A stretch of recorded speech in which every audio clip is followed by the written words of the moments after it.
Morning everyone, I am actually maybe Alaya-ay, the reporter for today. So the given topic was all about the endoplasmic reticulum.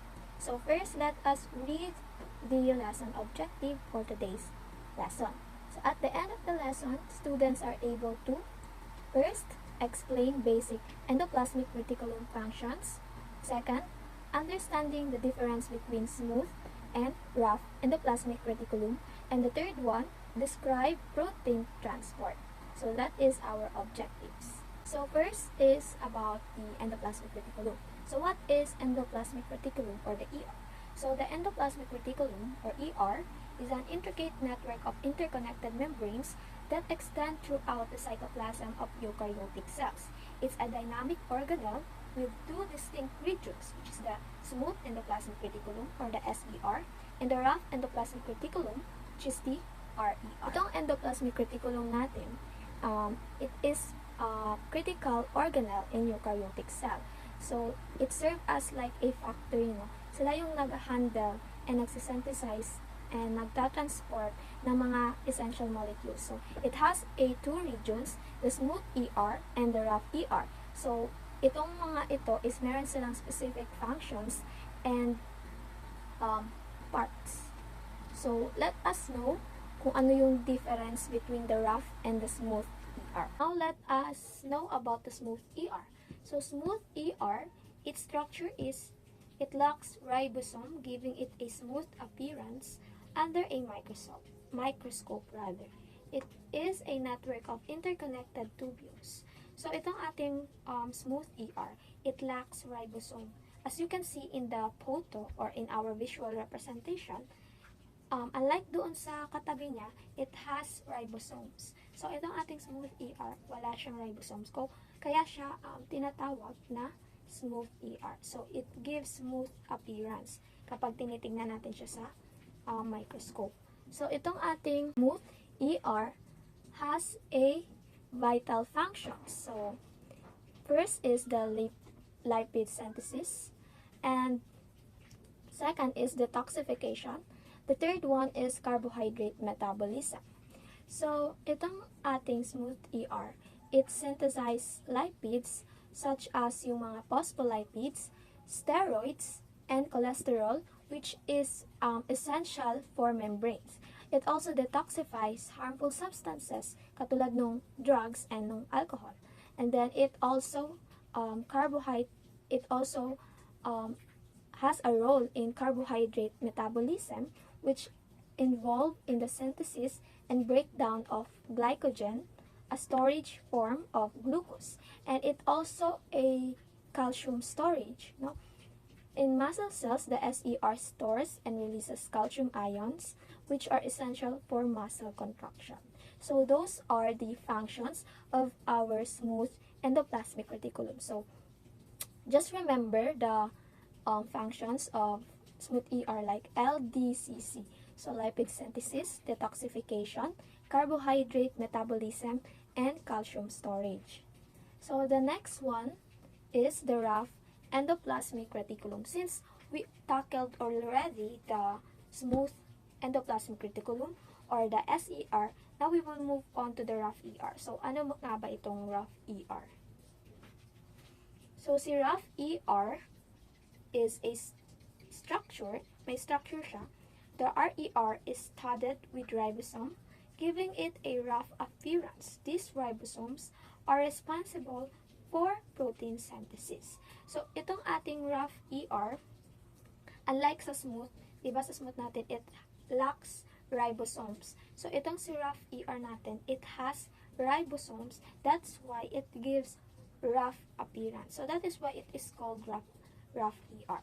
So, itong mga ribosomes na ito, it is very crucial when it comes to synthesizing the proteins, which we can tackle later on.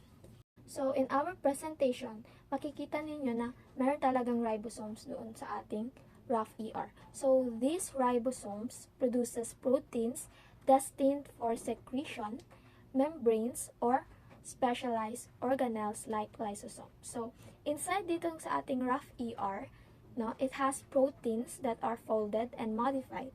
So, for preparing them for their specific roles.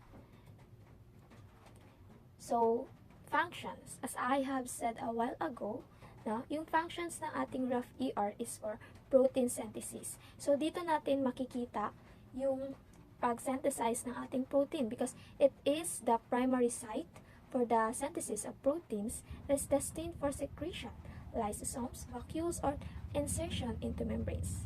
So, next is protein folding and modification. As I have said a while ago, no, si ating rough ER, it has protein that has folded and modified for them o para ma-prepare sila for their specific roles in the cells. So, dito sa ating protein folding and modification, they undergo folding and modification. So, this include glycosylation or addition of sugar molecules and disolidified bond formation. So, the next one is the protein synthesis on membrane bound versus the free ribosomes. So, free ribosomes, these ribosomes are located in the cytosol, synthesize protein that function within the cell, such as enzymes involved in metabolic pathways. Membrane-bound ribosomes, or RER, these ribosomes are attached to the RER membrane and synthesize proteins that are destined for secretion, lysosomes, vacuoles, or integration into membrane. So, we have two types of the ribosome, which are the free ribosomes and the membrane-bound ribosomes, or what we call the RER.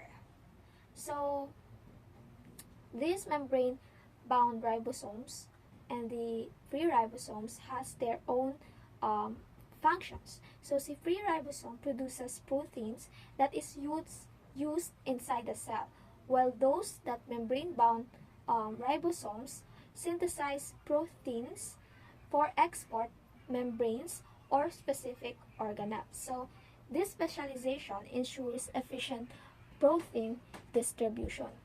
So, synthesis of secretory lysosomal or plant vascular proteins.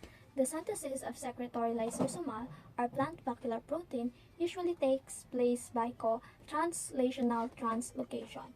So, when we say that, this means that certain proteins, like those found in secretory lysosomes or in animals or in vacuoles, which is in plants, are made and transported at the same time. So specifically, while the proteins is being built or synthesized by a cell's ribosome, it is simultaneously moved into a specific compartments. Examples are the lysosomes or the vacuole where it will function. So this process is what we call the co-translational translocation.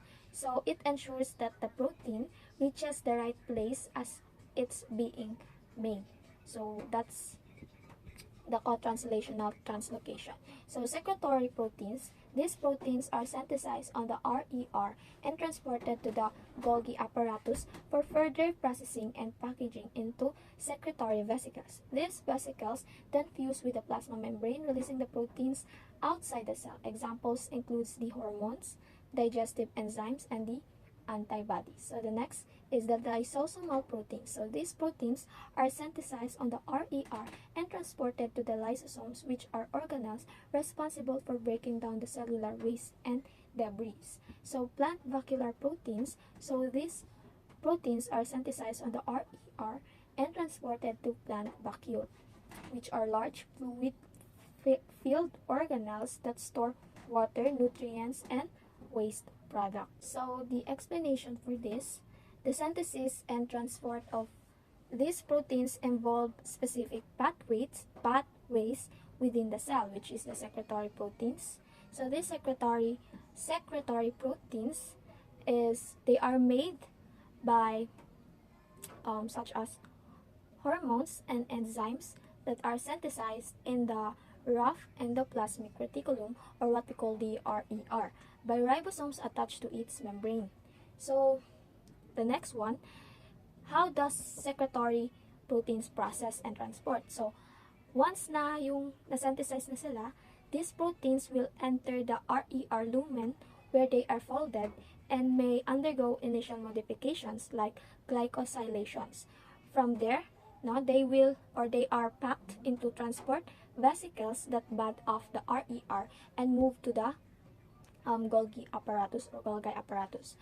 So, yung final na destination ng ating na transport is in the Golgi. So, the proteins are further modified and sorted into secretory vesicles. So, this vesicle transport the proteins to the plasma membrane where they are released outside the cell. So, itong process na ito is very crucial for sending out and signaling the molecules like yung mga hormones or yung sa ating digestive or yung ating digestive enzyme.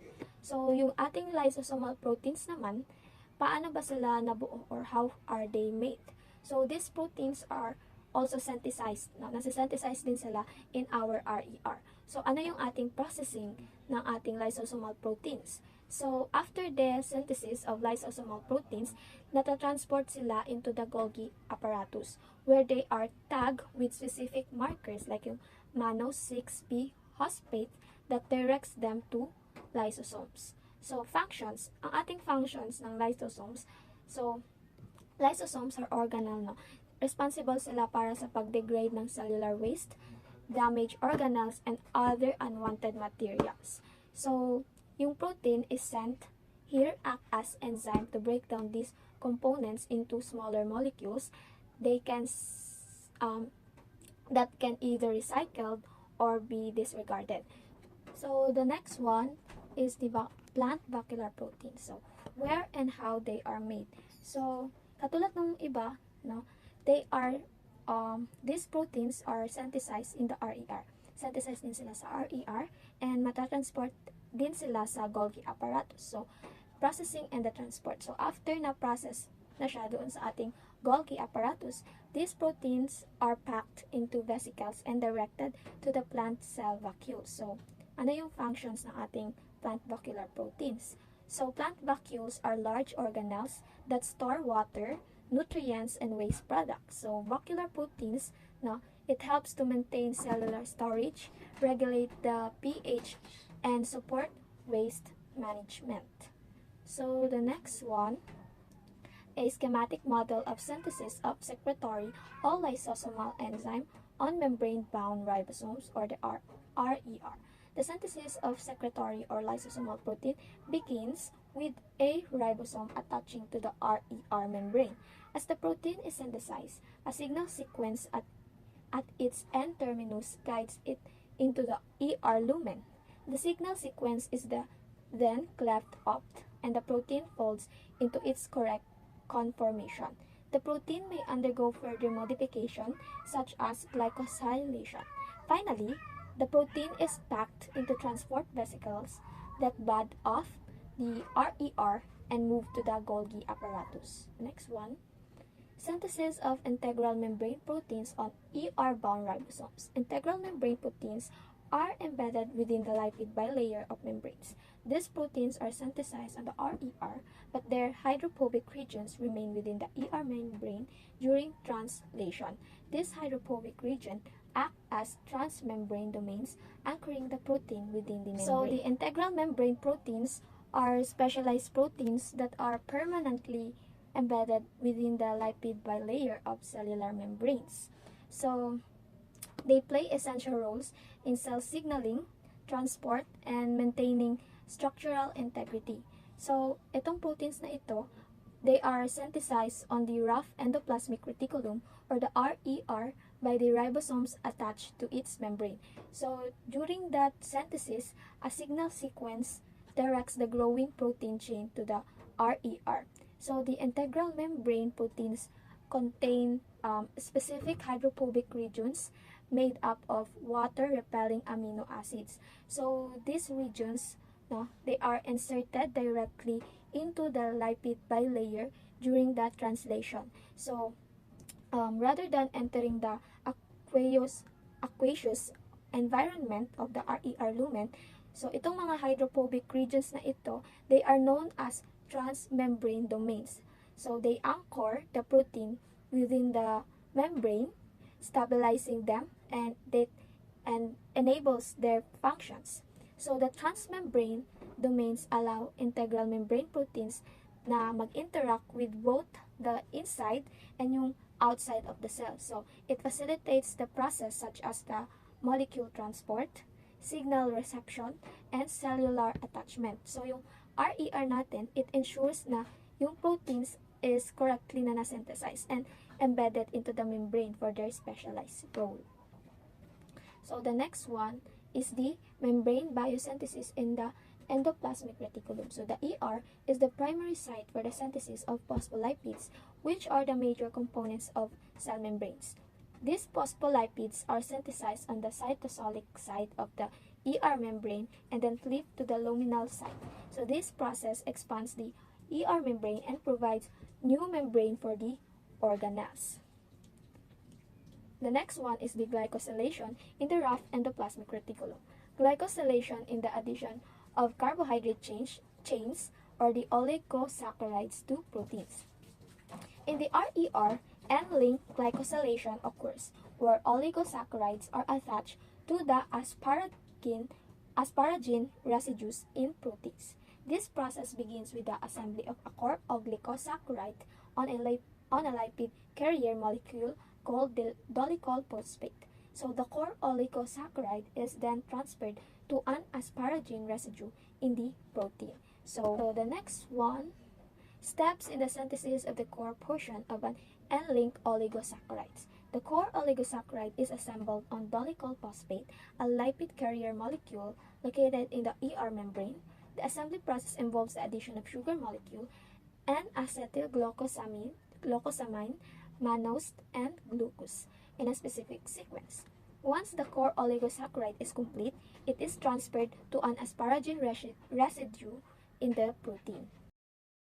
So, the core oligosaccharide, ito yung sugar structure that is built on a lipid carrier called dolicol phosphate located in the ER membrane. So, itong process na ito is it starts by adding sugar molecules like yung N-acetylglucosamine, mannose, and glucose in a specific order. So, once na fully assembled na, the oligosaccharide is transferred to an asparagine residue on a protein. So, this step, part of N-linked glycosylation, helps the protein fold correctly and function properly.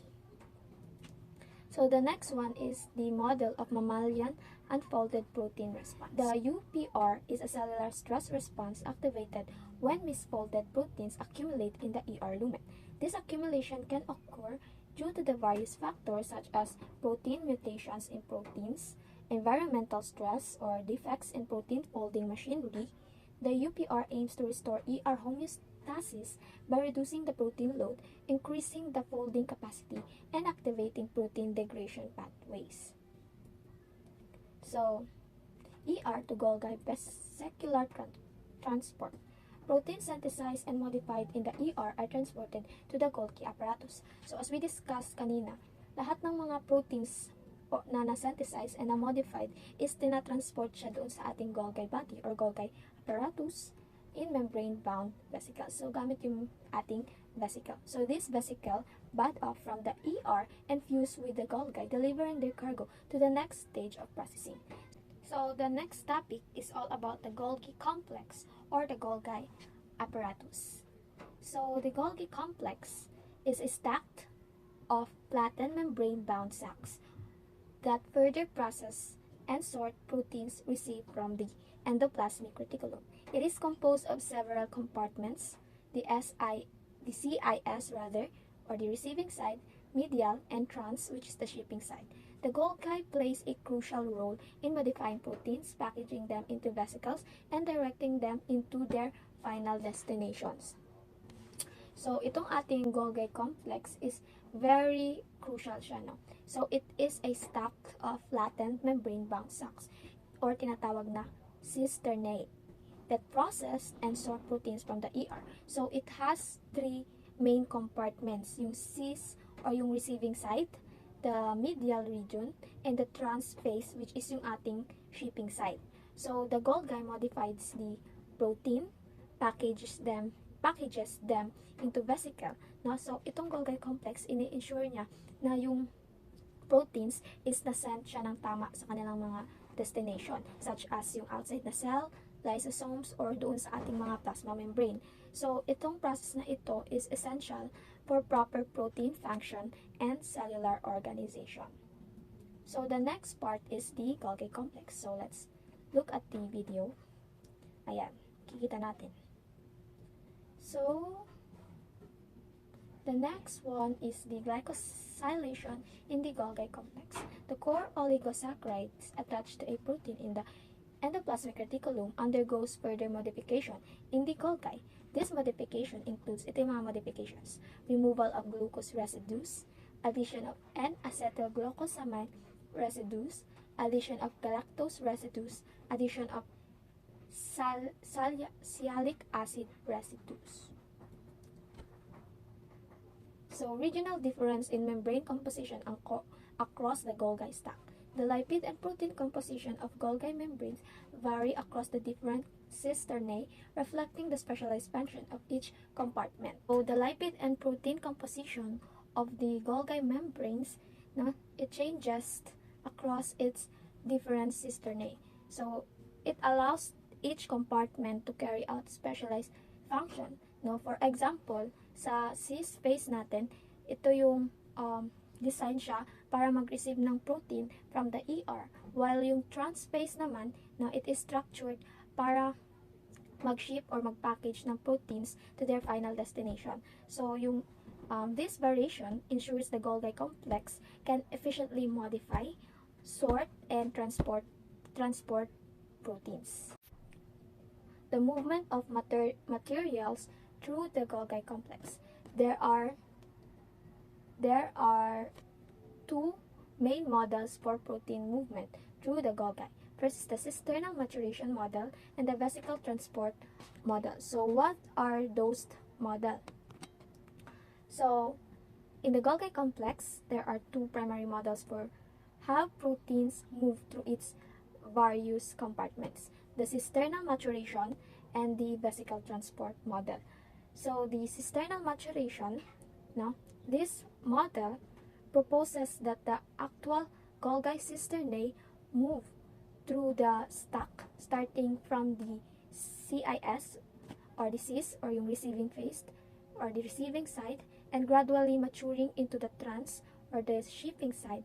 As the cisternae move, they carry the proteins that have been processed from one compartment to the next. So, itong model na ito, it suggests that the cisternae themselves changes as they mature from receiving protein to processing and finally sending them out.